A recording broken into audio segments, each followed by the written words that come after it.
Hello, it's great to have you back at the SimHanger. My name's Mark, the SimHanger for all things flight sim related.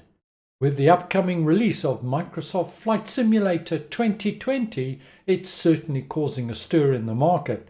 And I know that a lot of the feedback has been about should people continue to invest in their current flight simulator pending the eventual release of Microsoft's Flight Sim.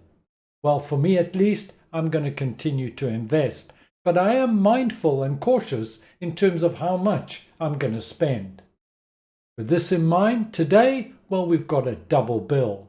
We're having a look at some scenery from ORBX, which is going to cost something around £8 or $10 US, and we're having a look at an aircraft from Just Flight for £9.99 or about $13 US. Two bargains, but are they worth it? Let's take a look and let's get started.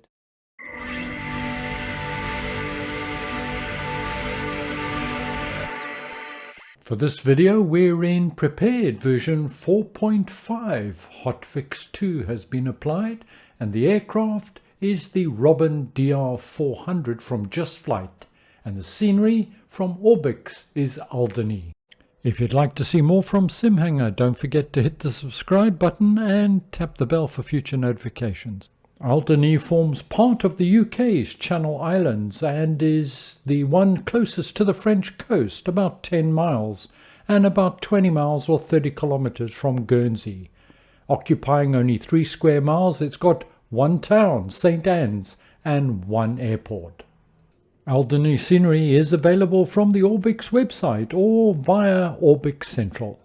Alderney Island is really a rework of the original Earth simulations Alderney and has been given the full ORBX treatment. Featuring a 1 meter elevation mesh, custom UK autogen houses, as well as animated people and of course birds.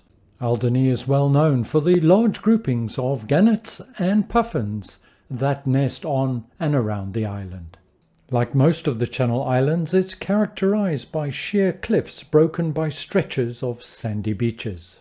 This small island is home for about 2,000 inhabitants, 3 miles long and 1.5 miles wide. ORBX have certainly crammed in a lot of detail into a small scenery area.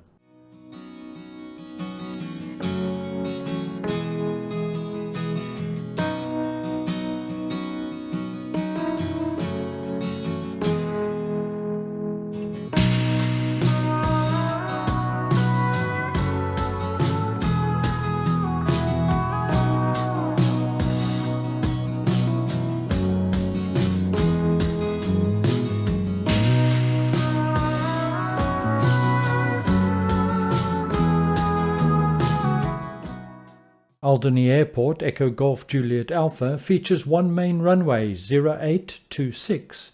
It's about 2,800 feet long, 880 meters, and it has 2 secondary grass strip runways, one of which will be taking off today, and then landing on the main runway on our return. It features a few direct links to Southampton and its sister Channel Islands, Guernsey. It's a popular stop-off point for single and twin GA aircraft to and from France. We're at the airport and parked in the light aircraft grass parking. We're in the 180 variant of the DR400 manufactured by Robin Aircraft in France. An interesting and unusual aircraft in a number of ways. Characteristic by its cranked wing, it also has a wooden frame. Yep, I said it, wooden frame.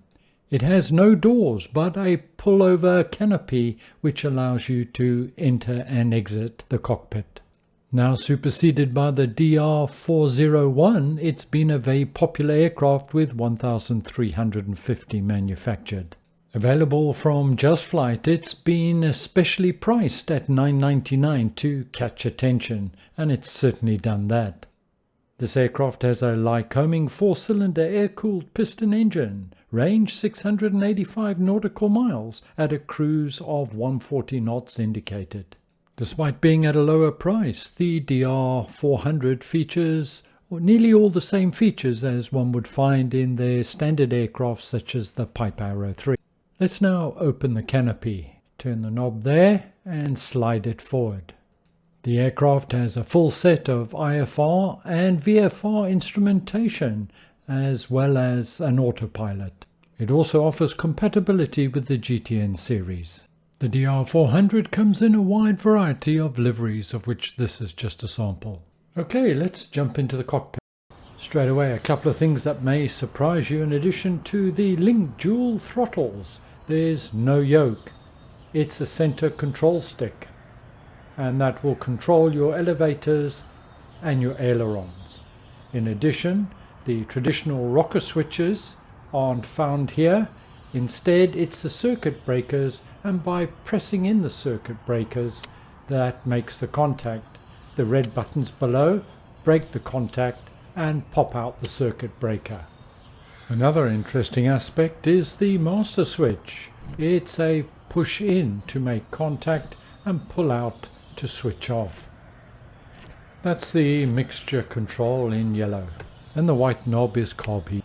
To the left of the carb heat, these are the warm air controls and defrost. Across on the co-pilot side, we have the stabilizer, which activates the autopilot, pitot heat and landing lights left and right. Let's put the parking brake on. We have a trim indicator, and as we move the trim, we'll see the red indicator move up and down. That's the trim between the pilot and the co-pilot. And in the center there is the fuel selector gauge. One interesting aspect, let's just switch on the master. We can see the fuel registering on the co-pilot side on the gauges. And if we pull out that's the reserve tank. Now that doesn't feed to the reserve tank. Let's just put on our fuel pump. We'll just click that on. There we go. What it does is it pumps the fuel from the reserve tank into the main tanks. Just setting up our GTN 750. Below the 750 we've got the comms, the squawk control and the autopilot.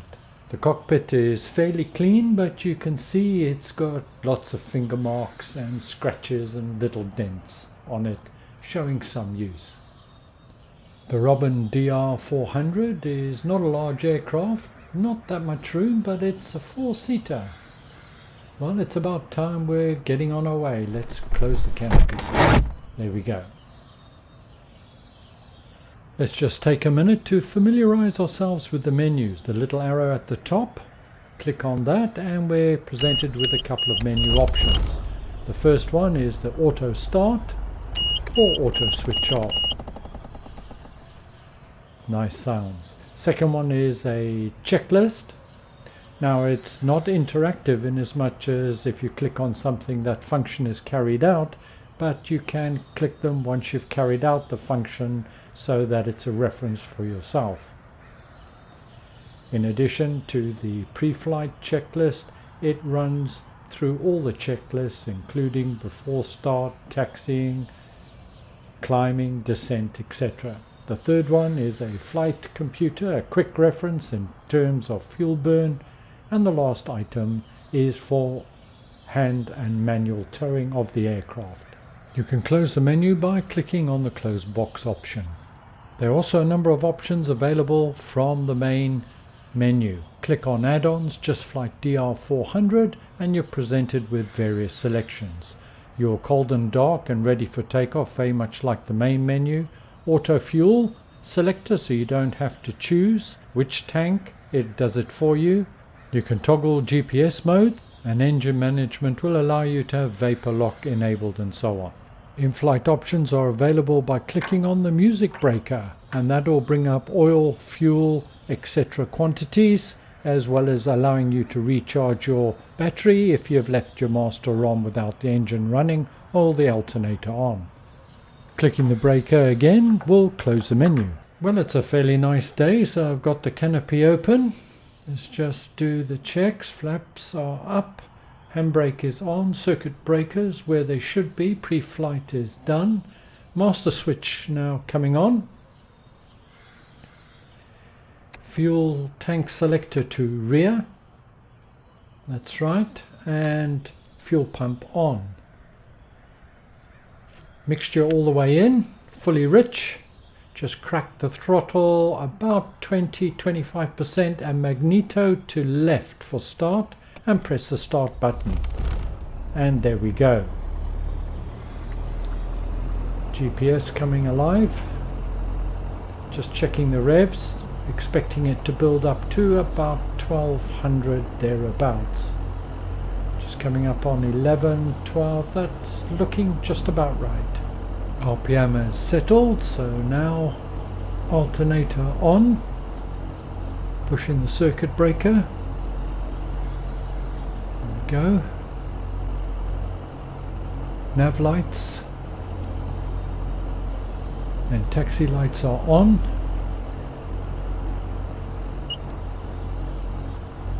The stabilizer switch is now on so that the autopilot will be active and it's going through its self-test.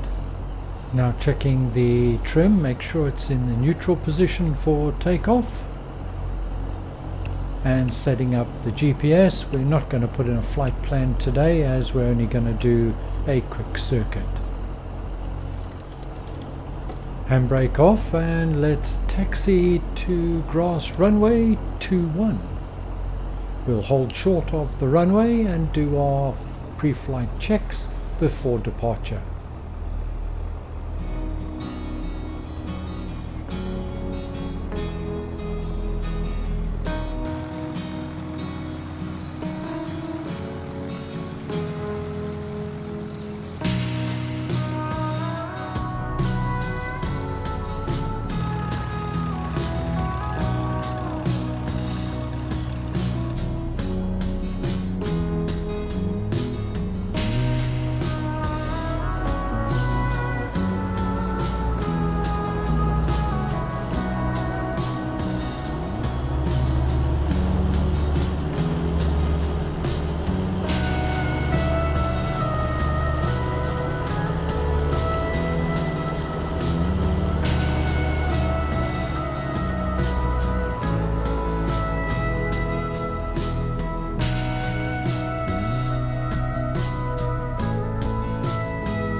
For takeoff, we're going to push the throttle in and watch the RPM.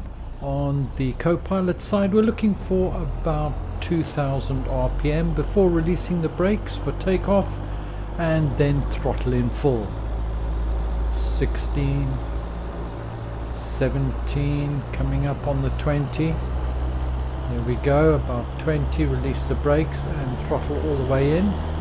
Rotation is going to be around 60 knots, just going over the main runway as we're taking off on the grass runway 21. Winds are 210 at about 4 knots, gusting to 6 or 7 knots. Climbing up, passing 300, so flaps away. And we are just going to do a gentle turn to the right, looping back over the island as we don't want to run into French airspace.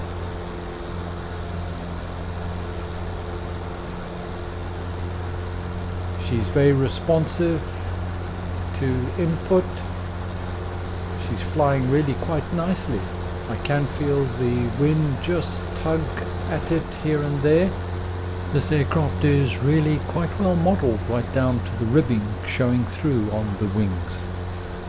Now coming up on 1,000, just watching my airspeed.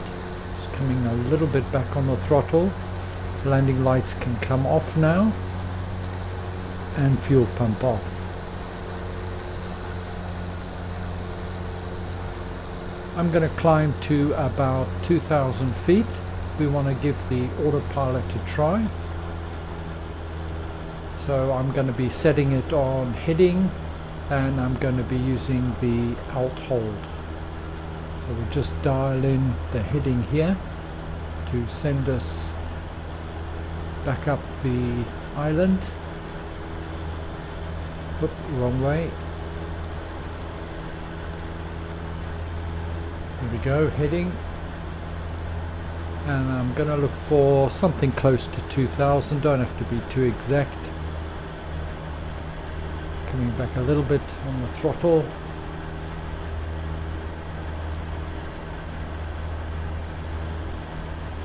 There's Alderney below us. And we're on alt hold at about 1900. And it's as simple as that. We can now settle into cruise.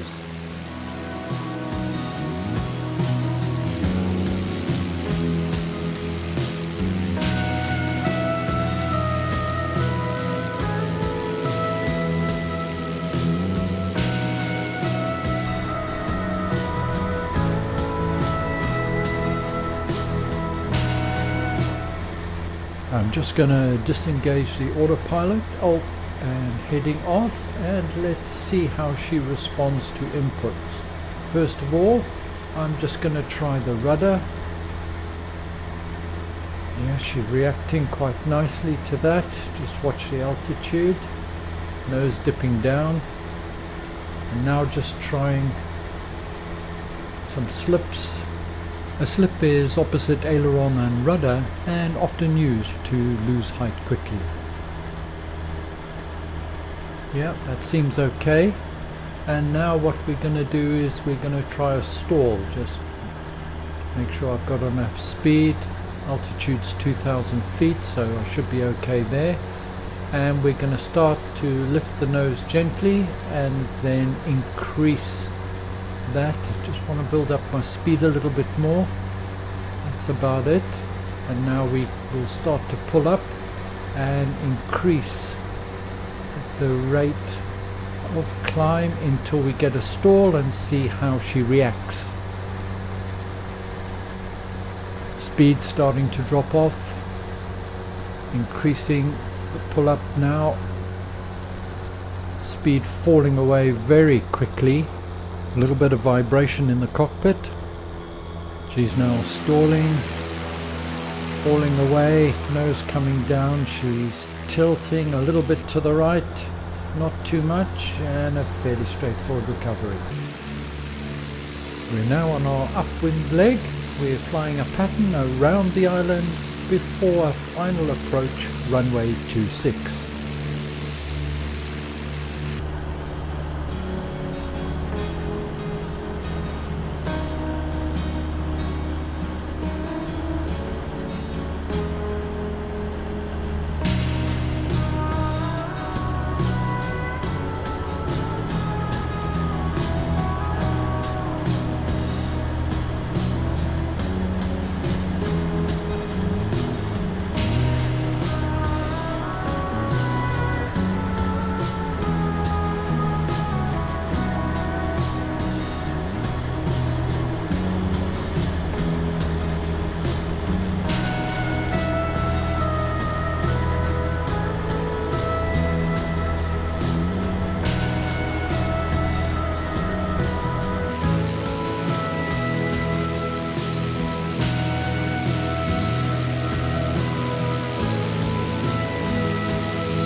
Now looping round directly onto final. Autopilot is off. I'm going to hand fly this in.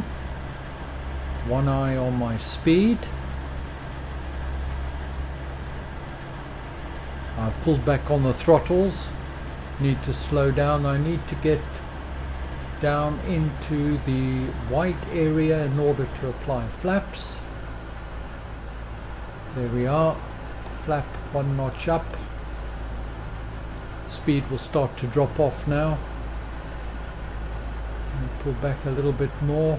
I've got the PAPI lights, just one red, one white. That's perfect. 500. Now just turning to line up. I need to keep one eye on the speed. Stall on this aircraft is around about 54 knots. I want to cross the threshold at about 60 knots.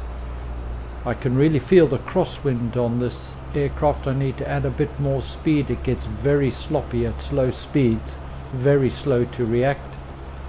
Need to keep speed around about the 70 knots for now, just to cater for this 7 knot crosswind. I'm lined up on final and I'm committed for the landing now. A little bit of rudder needed just to straighten me up. There we go. Come on girl, get down. And we're down. Nose down.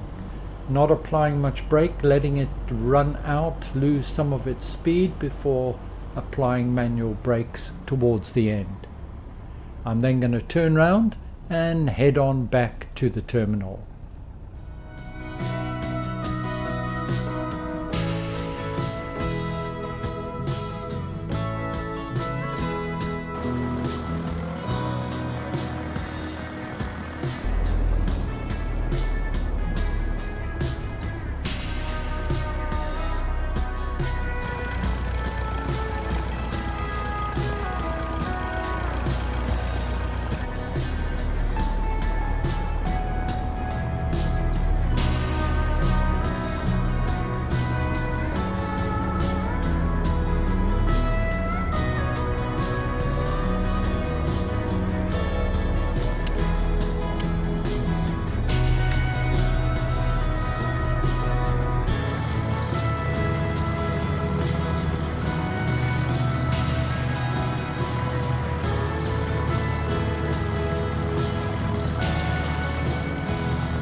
Well, I think both these packages are good value. By the way, I really enjoy the engineer in the background taking a sip of water out of a bottle, and I have no idea where those horse sounds came from. Final wrap-up coming up. If you'd like to see more from SimHanger, don't forget to hit the subscribe button and tap the bell for future notifications. So there's a first look at ORBX's Alderney scenery for £8. In fact, I purchased it while it was on sale, so I paid half that price, £4. And for that, it's certainly a bargain. And Just Flight's DR400, an aircraft that's getting a lot of airtime at the moment because, of course, it's also included in the upcoming Microsoft Flight Simulator 2020. I'm not putting my flight simming on hold. Pending the new flight sim entering the market, I'm going to continue to invest in my flight sims. Although, as I mentioned earlier, I will be cautious. I'd be interested to know what your views are. Please leave them in the comments below. Thank you very much for joining me. I hope you found this informative and useful. See you again soon, and bye for now.